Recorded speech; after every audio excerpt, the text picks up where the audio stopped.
Odin, all father of ash gourd ने जॉर्ड the earth mother से बोला कि मुझे एक ऐसा राजा चाहिए जिसकी शक्तियाँ पूरे एसगार्ड से भी कई गुना ज़्यादा हों।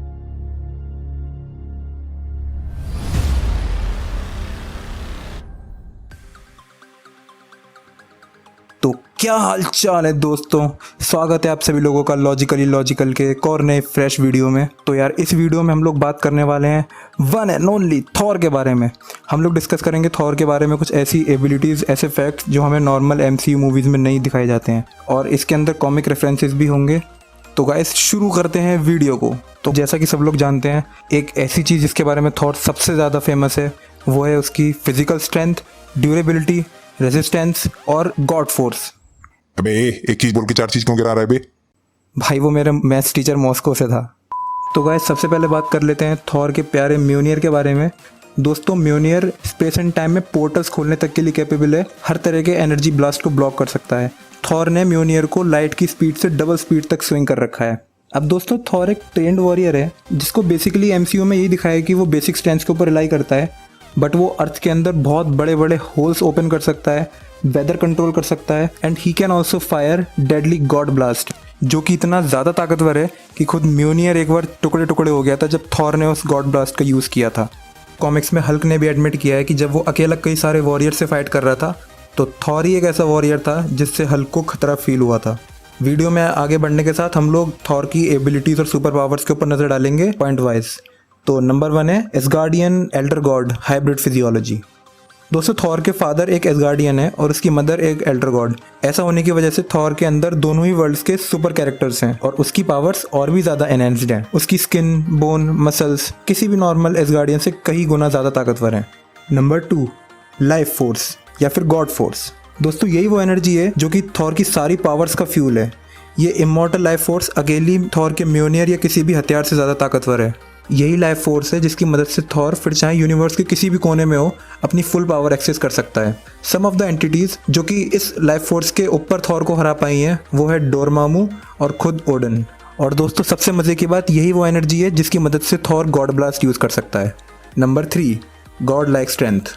दोस्तों थॉर फिजिकली इतना ज़्यादा स्ट्रॉन्ग है कि उसको God of strength in ash gourd भी बोला जाता है, जो कि कई मिलियन टन्स के ऑब्जेक्ट को ब्रेक कर चुका है। उरू मेटल जिससे कि थॉर का म्योनियर बना है उसको खुद ही क्रश कर चुका है। एक स्नेक या सरपेंट जो कि इतना पावरफुल था कि वो खुद को अर्थ के अराउंड रैप करके अपनी ग्रिप से पूरी अर्थ को क्रश कर सकता था, उसको अकेले उठाकर फेंक चुका है। एक बार थॉर ने मून के टूटे हुए पीसेस को कंबाइन करके और अपनी लाइटनिंग से उन पीसेस को मेल्ट करके मून को दोबारा से रिकंस्ट्रक्ट कर रखा है। उसने अपने एनिमी के ऊपर पूरा स्टार की कोर को फेंका हुआ है और दूसरी तरफ वो खुद एक न्यूट्रॉन स्टार की ग्रेविटी को ओवरकम करके निकला है। दोस्तों नंबर 4 इज इनवल्नरेबिलिटी। और ये तो सबको पता ही है गाइस, हम लोगों ने इन्फिनिटी वॉर में देखा है कि थॉर ने किस तरीके से पूरे स्टार की एनर्जी को अपने थ्रू पास होने दिया ताकि स्टॉर्म ब्रेकर कंस्ट्रक्ट किया जा सके। इसी के साथ थॉर कई स्टार्स के कोर से होते हुए उड़कर गया है, जो कि बहुत बड़ी बात है। और इसके अलावा ओडिन कई बड़े सेलेस्टियल्स और एसगार्डियन डिस्ट्रॉयर के मल्टीपल ब्लास्ट को डायरेक्टली अपनी बॉडी के ऊपर रेजिस्ट किया है। Number 5 super human strength. अब दोस्तों आप लोग बोलोगे कि ऐसे बहुत सारे सुपर हीरो हैं जो कि स्पीडस्टर हैं, थॉर इस लिस्ट में कहीं नहीं है, बट ऐसा नहीं है। थॉर बेशक सबसे फास्टेस्ट नहीं है, बट बहुत सारे सुपर हीरोज़ के कंपैरिजन में बहुत ज़्यादा फास्ट है। For instance he can fly to the sun in few minutes. उसने क्विक सिल्वर को कई बार स्ट्राइक डाउन किया जबकि वो अपनी फुल स्पीड के ऊपर मूव कर रहा था। और इसके बाद एक बहुत इंटरेस्टिंग फैक्ट बताऊंगा आपको, थॉर म्योनियर को लाइट की स्पीड से कई गुना ज़्यादा स्पीड पे स्पिन कर सकता है और फेंक के मार सकता है, लेकिन ऐसा करने में थॉर की एनर्जी हाफ तक रिड्यूस हुई है। इसी प्रोसेस के थ्रू थॉर स्पेस टाइम को भी मैनिपुलेट कर सकता है। फाइनली थॉर का केप जो है वो लिटरली टॉर्नेडो तक क्रिएट कर सकता है अगर वो इनॉर्मस स्पीड्स पे मूव करता है तो। Number 6 super human stamina. दोस्तों थॉर अपनी ब्रेथ को बहुत लंबे टाइम तक होल्ड कर सकता है और लिटरली उसके पास अनलिमिटेड स्टेमिना है to fight for long durations of time. His belt, जिसे बेल्ट ऑफ स्ट्रेंथ भी बोलते हैं, वो उसके स्ट्रेंथ और स्टेमिना को डबल कर देती है। और थॉर की एक मेंटल स्टेज जिसे बोला जाता है वॉरियर्स मैडनेस, अगर थॉर उसके अंदर चला जाता है तो वो अपने स्टेमिना को 10 टाइम्स तक अनलॉक कर सकता है। Number 7, super human sense. अब ऐसा तो हो नहीं सकता कि एक सुपर हीरो होगा उसके पास नॉर्मल ह्यूमन सेंस होगा, तो कॉमिक्स की कुछ फॉर्म में जहां थॉर ने अपनी फुल पोटेंशियल को अनलॉक किया है, वहां पे थॉर उन ऑब्जेक्ट्स को भी देख सकता है जो सोलर सिस्टम में कहीं पे भी सिचुएटेड हैं, और वो ऐसे ऑब्जेक्ट्स को ट्रैक कर सकता है जो कि लाइट की स्पीड से मूव कर रहे हैं। और इतना ही नहीं, थॉर जिस प्लेनेट पे भी है उस प्लेनेट के दूसरी साइड से चीखने चिल्लाने की आवाज थॉर आसानी से सुन सकता है। दोस्तों इसके बाद आता है नंबर 8, रिजेनरेटिंग हीलिंग फैक्टर। अब ऐसा नहीं है कि थॉर टोटली इमॉर्टल है या फिर इनवल्नरेबल है, बट हाँ, थॉर कई तरह की इंजरीज से अपने आप हील कर सकता है due to its special physiology. उसने कई बार अपनी दोनों रिस्ट को कुछ ही घंटों में हील किया है, और इसी तरह उसने अपने लिवर को भी पूरी तरीके से हील किया है। म्योल्नियर और ओडिन फोर्स की हेल्प से वो अपने वाइटल ऑर्गन्स और अपने हाथ और पैर जो कि पूरी तरीके से डिस्ट्रॉयड है उन्हें भी हील कर सकता है। नंबर 9, लॉन्गिविटी या लॉन्जेविटी, जो भी है ये। थॉर इज़ नॉट इमॉर्टल जैसा कि बहुत लोग सोचते हैं, बट हाँ, थॉर की लाइफ कई हज़ारों सालों तक है। और एक कॉन्सेप्ट है, एसगार्ड में एक गोल्डन एप्पल के नाम से फ्रूट होता है जो कि गॉडेस आइडन ग्रो करती हैं। उस गोल्डन एप्पल को कंज्यूम करने से एसगार्डियंस अपने लाइफ स्पैन को कई सालों तक इंक्रीज कर सकते हैं। Number 10, super breath and flight. दोस्तों जैसे कि मैंने वीडियो के इंट्रो में बताया, थॉर का वेदर के ऊपर बहुत अच्छा कंट्रोल है। इसी वजह से थॉर विंड को मैनिपुलेट करके टॉर्नेडो, साइक्लोन्स, हरिकेन्स, इस तरह के नेचुरल डिजास्टर्स क्रिएट कर सकता है, और वो विंड को मैनिपुलेट करके ही बिना म्योनियर या किसी और वेपन की हेल्प के उड़ भी सकता है। Number 11, vast energy manipulation. दोस्तों थॉर को ऐसे शो किया गया है कि थॉर म्योनियर के ऊपर डिपेंडेंट है अपनी ज़्यादातर पावर्स के लिए, बट ऐसा नहीं है। म्योनियर हालांकि बहुत ज़्यादा ताकतवर वेपन है, बट थॉर के पास अपनी ही एनर्जी मैनिपुलेशन की ताकतें हैं जो म्योनियर से कई गुना ज़्यादा पावरफुल हैं।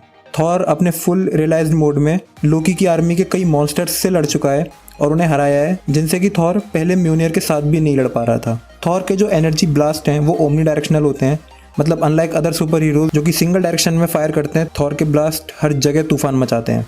और इसी के साथ ये बात हम फैंस को थॉर रैग्नारॉक में भी बता दी जा चुकी है कि थॉर अपने थंडर स्ट्राइक्स के लिए भी म्योनियर के ऊपर डिपेंडेंट नहीं है। वो बिना म्योनियर के भी बहुत ज़्यादा ताकतवर थंडर स्ट्राइक्स को फायर कर सकता है। He can also survive in vacuum in outer space without air, water, food और स्लीप। दोस्तों नंबर 12 है अर्थ कंट्रोल। थॉर को एक्चुअली गॉडेस अर्थ मदर ने खुद बहुत सारी ताकतें दी हैं रिगार्डिंग अर्थ कंट्रोल, जैसे कि थॉर अर्थ के कॉन्टिनेंट्स के अंदर बहुत बड़े होल्स क्रिएट कर सकता है, अर्थक्वेक्स क्रिएट कर सकता है, और लैंडस्लाइड्स एंड एवलांचेस को कंट्रोल कर सकता है। अब दोस्तों वैसे तो थॉर की पावर्स अनलिमिटेड हैं, बट कॉमिक्स और मार्वल मूवीज़ में जितनी भी एबिलिटीज़ आज तक दिखाई हैं वो सब मैंने आपको बता दी हैं। अब इसके बाद हम देखेंगे कुछ क्विक फैक्ट्स रिगार्डिंग थॉर्स एबिलिटीज़। एक बार थॉर को कलेक्टर ने टेसरेक्ट में कैद कर लिया था, जो कि पॉकेट यूनिवर्स प्रिजन की तरह काम कर रहा था। थॉर ने उस टेसरेक्ट के अंदर सारी बाउंड्रीज को डिस्कवर किया और फाइनली उन बाउंड्रीज को तोड़ के बाहर निकल गया। नेक्स्ट है कि थॉर बिना म्योनियर के वेदर को कंट्रोल कर सकता है, rain, air and other factors. He also has the power of memory alteration. For example Loki ने एक बार उसकी गर्लफ्रेंड जेन को किडनैप किया था, जो कि मेमोरी थॉर को अपने पास नहीं रखनी थी, और उसने इस मेमोरी को इरेज कर दिया था। एंड लास्ट इज ऑल टंग। दोस्तों जैसे कि थॉर यूनिवर्स के अलग अलग डायमेंशंस में ट्रैवल करता रहता है, तो ये एबिलिटी उसके बहुत काम आती है, जिसमें कि थॉर कुछ भी बोलता है और वहाँ के नेटिव स्पीकर्स को वो चीज़ उन्हीं की लैंग्वेज में सुनाई देती है। तो यार आज की वीडियो यहीं ख़त्म करते हैं। मुझे उम्मीद है कि आप लोगों को ये वीडियो बहुत पसंद आई होगी। अगर आप लोगों का कोई और सजेशन है तो प्लीज़ नीचे कमेंट बॉक्स में बताओ, और इस वीडियो में से आपको थॉर की कौन सी पावर सबसे स्ट्रांग लगी तो वो भी मेरे को कमेंट करके ज़रूर बताना। अगर आप फ्यूचर में साइंस, सुपर हीरोज़ और इंटरेस्टिंग फैक्ट्स से रिलेटेड वीडियोस देखना चाहते हो तो इस चैनल को ज़रूर सब्सक्राइब करो, इस वीडियो को लाइक करो, और प्लीज़ यार इसे अपने दोस्तों के संग शेयर करो। Thank you so much. मिलता हूँ मैं अपने नेक्स्ट वीडियो में, तब तक के लिए बाय बाय।